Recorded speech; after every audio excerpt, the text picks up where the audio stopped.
परमेश्वर के धन्य नाम की महिमा हो। प्रभात मनन के सत्र 2742 में आप सभी का बड़े प्रेम के साथ स्वागत करता हूं। आइए आज के मनन के लिए हम पढ़ते हैं प्रकाशित वाक्य अध्याय 2 पद 15। ऐसे ही तेरे यहाँ कुछ ऐसे हैं जो निकलइयों की शिक्षा को मानते हैं। हमारे कल के मनन में पेरगमुन की कलीसिया के उन झूठे शिक्षकों के बारे में चर्चा कर रहे थे जो निकलइयों की शिक्षा से कलीसिया को प्रदूषित कर रहे थे। उनकी शिक्षा के अनुसार कलीसिया में विश्वासियों को दो विभागों में विभाजित किए हुए हैं, जो क्रमशः पुरोहित और साधारण विश्वासी थे। जबकि मैं आपको कल ये बताया था कि यह तभी यहूदी धर्म में और रोमी पैगन धर्म में इस प्रकार का विभाजन तो था ही, पर नया नियम की कलीसिया में इस प्रकार विश्वासियों को वचन में विभाजित किए हुए नहीं है। इस विषय में एक संदेह विश्वासी भाई बहनों के मन में उत्पन्न होने की संभावना, उसे आज के मनन में हल करना मैं चाहता हूं। इफिसियों अध्याय 4 की 11 एवं 12वीं पदों में हम इस प्रकार पढ़ते हैं, उसने कुछ को प्रेरित नियुक्त करके और कुछ को भविष्यद्वक्ता नियुक्त करके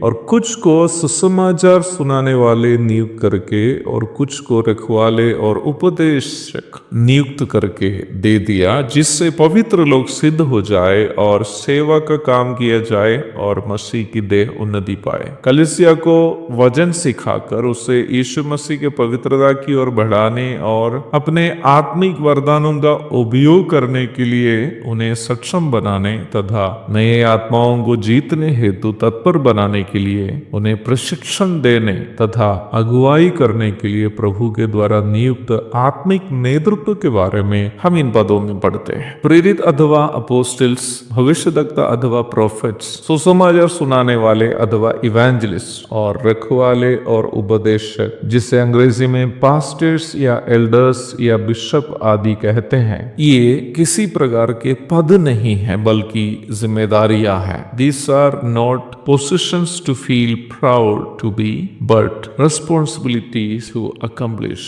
अर्थात ये सभी गर्व करने के कोई पदवी से बढ़कर निभाने के दायित्व को सूचित करते हैं। इसलिए हम इसे सेवकाई अथवा मिनिस्ट्रीज कहते हैं। इन सेवकाइयों की विशेषता यह है कि इसे करने की क्षमता अथवा आत्मिक वरदान पवित्र आत्मा देता है, 1 कुरिन्थी 12 की 11। और इन जिम्मेदारियों का अथवा ऑफिसर्स का अंगीकार कलीसिया करती है। प्रेरित पौलुस को प्रभु की सेवा करने का बुलाहट प्रभु से ही मिला। गलातियों अध्याय 1 की 15 से 17 तक, 1 तीमुथियुस अध्याय 1 की 12। परंतु प्रभु के द्वारा उन्हें मिला हुआ बुलाहट का अंगीकार अथवा पहचान कलीसिया ही की थी। प्रेरितों के काम 13 की 2। प्रेरित पौलुस अंताकिया की कलीसिया के द्वारा उन्हें सेवा के लिए भेजने के बाद कम से कम 2 बार आकर अपनी सेवकाई का रिपोर्ट अंताकिया की कलीसिया को देने की बात आप प्रेरितों के काम में देख सकते हैं। प्रेरितों के काम 14 की 27, 18 की 22 और 23। अर्थात सेवकाई का बुलाहट पाने के बावजूद भी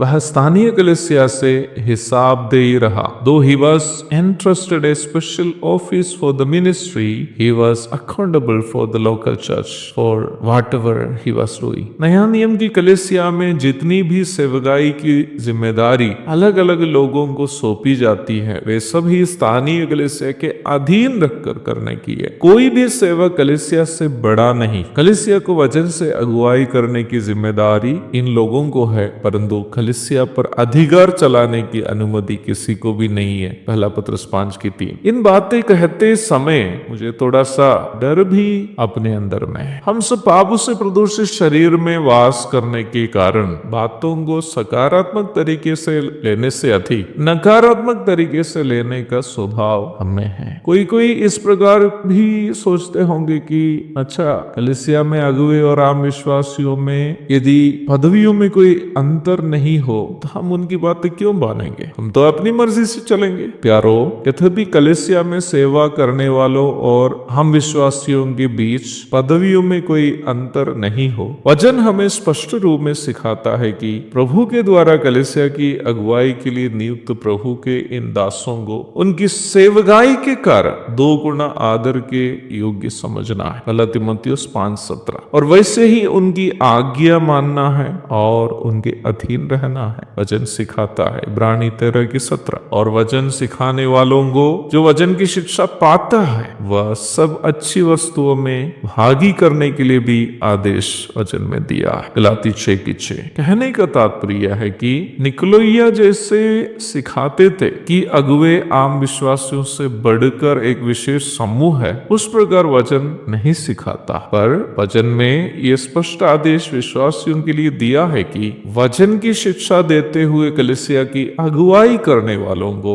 उनकी सेवा को देखकर आदर करना है, उनकी आज्ञा मानते हुए उनके अधीन रहना है और वैसे ही अपनी सब अच्छी वस्तुओं में से उन्हें भागी भी करना है। एक और शुभ दिन की धन्य कामनाओं के साथ आज का मनन में यहाँ समाप्त करता हूं। प्रभु आप सबकी मदद करे इन सच्चाइयों को समझने के लिए। आमीन।